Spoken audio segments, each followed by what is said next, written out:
Hello everyone, welcome to Being a Best Teacher YouTube channel. In this lecture, we are going to understand about the topic micro planning या जिसको decentralized planning भी बोला जाता है. इसकी needs क्या है, एम्स क्या है, ऑब्जेक्टिव्स क्या है, साथ में किस प्रकार से इसके अंदर जो प्लानिंग होती है first year, second year plan, third year plan, 5 year plan जो आपने टर्म सुने होंगे एंड साथ में state government, central government and local government का क्या रोल रहता है वो सब करेंगे इस टॉपिक के अंदर। अगर चैनल पे पहली बार विजिट कर रहे हैं तो सब्सक्राइब जरूर कर लें। Okay, now starting with our topic. देखिए, सबसे पहले समझिए माइक्रो लेवल प्लानिंग या डिसेंट्रलाइज प्लानिंग होती क्या है।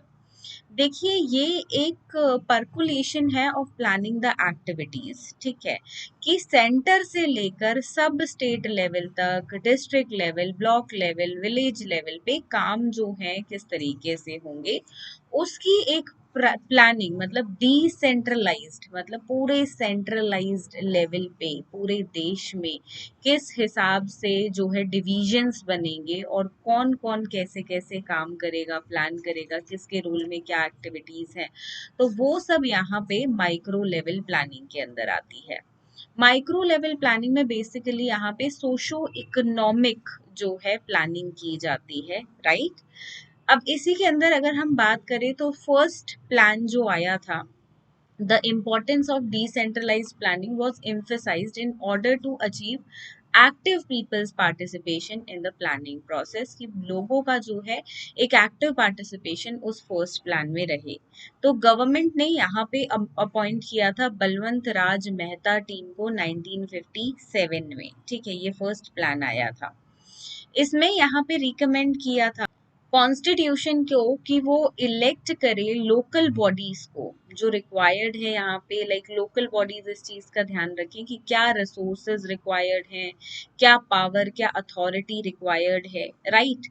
देखिए, आप एक चीज जरूर समझते होंगे, कोई भी चीज एजुकेशन के अंदर आई या नॉर्मली भी कोई भी प्लानिंग की जा रही है तो उसमें सेंट्रल गवर्नमेंट का भी रोल होता है, स्टेट गवर्नमेंट का भी रोल होता है, पंचायत का, लोकल बॉडीज का, डिस्ट्रिक्ट लेवल पे, ब्लॉक लेवल पे, विलेज लेवल पे, सबकी जो है एक साझेदारी होती है, एक कंबाइंड एफर्ट्स होते हैं, राइट। तो इसी के तहत यहाँ पे देखिए, ताकि इस प्रकार से like decentralization of administration system हो सके, क्या रिसोर्सेज, पावर, अथॉरिटी की जरूरत है हर जगह पे, तो इसी को देखते हुए पंचायती राज सिस्टम रेकमेंड किया किसने, बलवंत राज मेहता टीम ने कॉन्स्टिट्यूशन के अंदर, कि यहाँ पे जो है ये रेकमेंड किया कि कॉन्स्टिट्यूशन को ऐसे इलेक्ट करना चाहिए कि पंचायती राज सिस्टम जो है इंडिया के अंदर इंट्रोड्यूस किया जाए और यहाँ पे वो लोग देखें कि क्या रिसोर्सेज, पावर और अथॉरिटी, एजुकेशन या सोशो इकोनॉमिक लेवल पे जरूरत है, क्या क्या उनके एरिया में जरूरतें हैं, वो वहाँ की पंचायत को अच्छे से पता होगा।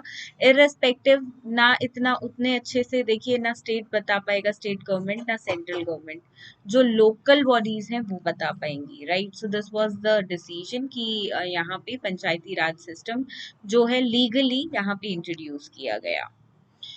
अब इससे पहले पंचायती राज था, बट उसको देखिए कोई भी ऐसा कॉन्स्टिट्यूशन में जो है एक इलेक्टेड सिटुएटरी लोकल बॉडी लेवल पे जो है उसको नहीं, मतलब लोकल बॉडीज के रूप में उसको लीगल नहीं करार दिया गया था।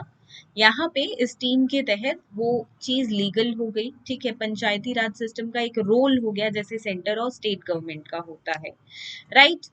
ठीक है, अब आगे बात करें तो देखिए यहाँ पे सिंस देन, अब ये जब से देखिए 1957 से लेकर जो है यहाँ पे 1969 तक अब ये चीजें कंटिन्यू रही।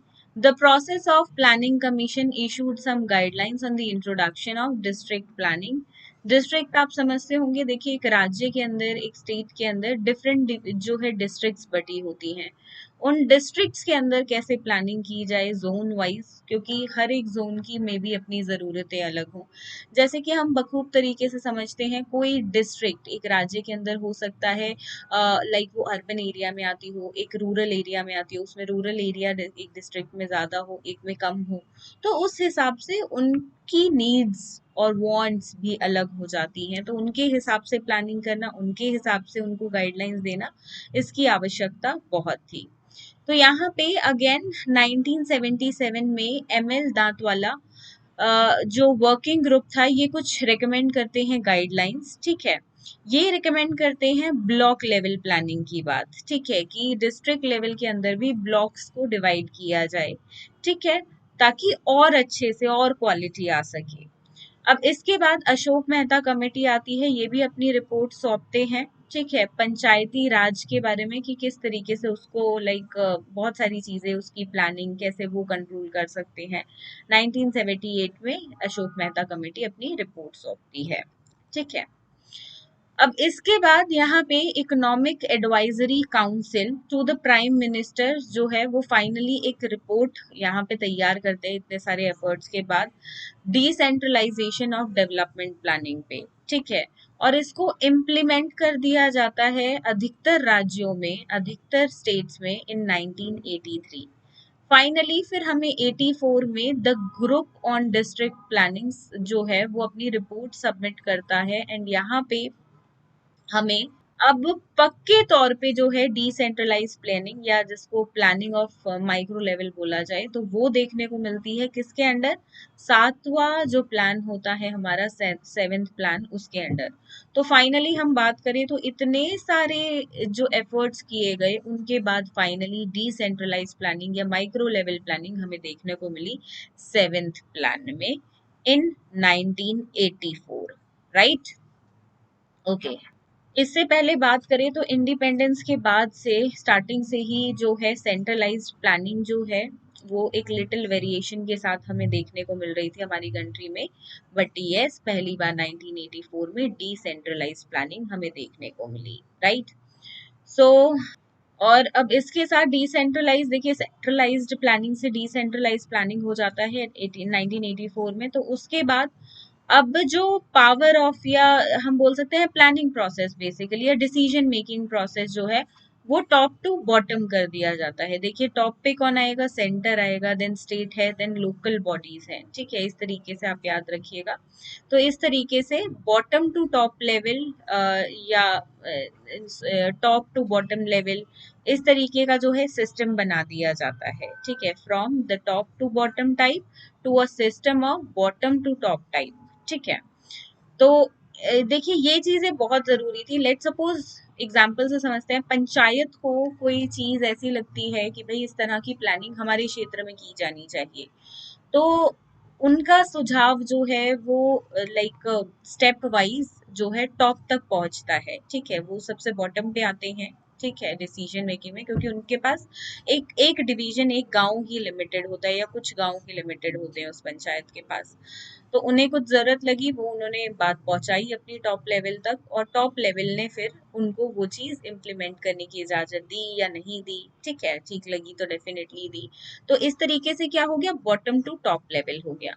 Now coming to top to bottom level, देखिए कितनी सारी स्कीम्स हैं जो सेंट्रल गवर्नमेंट लॉन्च करती है, राइट, वो स्टेट पे जाती है, फिर स्टेट में जो है डिस्ट्रिक्ट्स में बढ़ जाती है, फिर सब डिस्ट्रिक्ट्स में, सब डिविजन्स में बेसिकली, फिर पंचायत वगैरह में, विलेजेस में, एक एक जगह तक पहुंचती हैं। तो वो हो गया top to bottom level. I think अब आप इसको समझ सकते हैं कि top to bottom level type क्या है और बॉटम टू टॉप टाइप क्या है, राइट, ओके, आगे बढ़ते हैं। सो इन शॉर्ट शॉर्ट वर्ड्स अगर हम बात करें तो एक ग्रास रूट लेवल पे जो प्लानिंग की जाती है या एक प्लानिंग जो बिल्कुल जड़ से की जाती है, ठीक है, बिल्कुल नीचे से हम जो प्लानिंग करते हैं एक एक चीज को देख के, तो वो प्लानिंग यहाँ पे decentralize planning, micro level planning कहलाती है। क्योंकि देखिए किस जगह पे किस तरह की जरूरत है, किस डिवीजन में, किस ब्लॉक में, किस विलेज में, किस स्टेट में सेंट्रली क्या जरूरत है, तो वो चीजें कंसिडर करनी और फिर प्लानिंग प्रोसेस करना ये बहुत जरूरी है एक कंट्री के डेवलपमेंट के लिए, स्पेशली उन कंट्रीज के लिए जो डेवलप्ड नहीं है और अपने डेवलपिंग फेज में है, जैसे कि हमारी country India, it is a developing country not developed, right. तो हमारी कंट्री के लिए यहाँ पे बहुत जरूरी हो जाता है कि हम वेरियस टायर्स में जो है अपना प्लानिंग करें, central, state, district, sub division, block, villages, right. ऐसा ना हो कि सेंटर ने भाई कोई रूल लागू कर दिया है और वो विलेज तक पहुंच ही नहीं पाया, या वहां के काम का नहीं है, या हो सकता है किसी राज्य में किसी ब्लॉक के काम का नहीं, या हो सकता है किसी स्टेट में वो इम्प्लीमेंट नहीं हो सकता है। तो हर जगह की नीड्स, वांट्स एंड लेवल जो है सब कुछ देखना पड़ेगा, और इसलिए जरूरत है टायर्स में इसको डिस्ट्रीब्यूट करने की। एक और रिवर्स एग्जांपल लेते हैं। लेट्स सपोज किसी विलेज या ब्लॉक में कुछ रिक्वायरमेंट्स हैं, वो चीजें जो है सेंटर तक पहुंचती ही नहीं है, सोचो बॉटम टू टॉप लेवल ना हो अगर, तो क्या होगा, वहां की जो एजुकेशन है या वहां की जो ओवरऑल सोशो इकोनॉमिक या अदर चीजों की प्लानिंग है, वो क्या है, हिंडर रह जाएगी, वो आगे बढ़ नहीं पाएंगे, वो डेवलप नहीं कर पाएंगे, राइट। तो इसलिए bottom to top level type planning भी इम्पॉर्टेंट है, राइट। ओके, आगे बढ़ेंगे आंसर में। तो इस लेवल की प्लानिंग की हम बात करें तो यहाँ पे इंट्रोडक्शन हुआ district planning, sub division planning, block level planning का।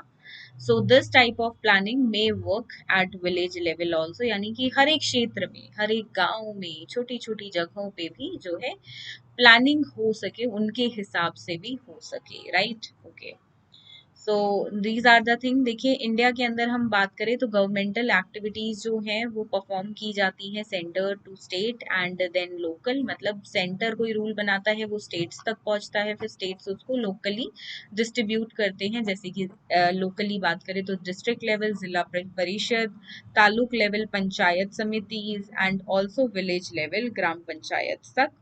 इस तरीके से जो है, क्योंकि देखिए ग्राम पंचायत का इफेक्ट वहां के लोगों पे ज्यादा पड़ता है, ना कि उस राज्य का चीफ मिनिस्टर कौन है, या देश का प्राइम मिनिस्टर कौन है, उनका मे भी इम्फेसाइज कम पड़े। जिस जिनसे वो अप्रोच कर सकते हैं डेली बेसिस पे, जैसे कि पंचायत, वो उनका रोल, मतलब वहां पे उनकी बात जो है लोग ज्यादा अच्छे से सुनते हैं, राइट। और वो पंचायत जो होती है वो उनकी नीड्स एंड वांट्स भी जानती है। तो दैट इज वाई यहाँ पे जरूरत थी कि सेंट्रलाइज प्लानिंग से हम किस पे आए, डिसेंट्रलाइज प्लानिंग पे, राइट।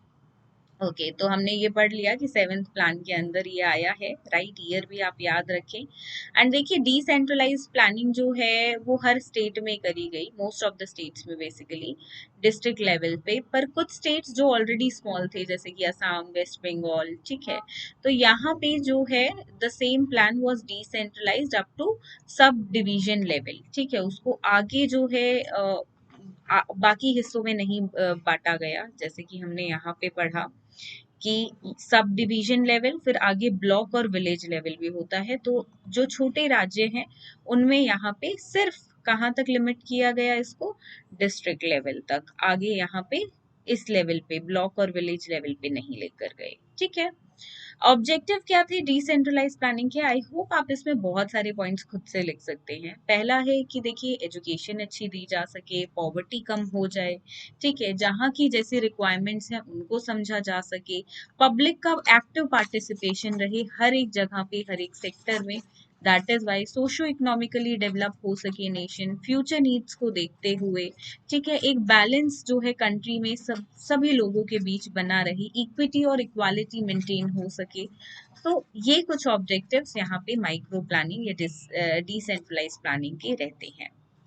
तो आई होप कि टॉपिक आपको क्लियर हुआ होगा एक्चुअल में टॉपिक है क्या, and how you need to write this topic. And certainly आप देखिए बहुत कुछ खुद से इस टॉपिक के बारे में समझकर लिख ही सकते हैं, इसका स्कोप क्या होगा, एंड फर्दर यहाँ पे रोल ऑफ गवर्नमेंट क्या है, centre, state and local bodies का, एंड सो ऑन। इस वीडियो के लिए सिर्फ इतना ही, मिलते हैं बहुत जल्द एक नए लेक्चर में। Thank you.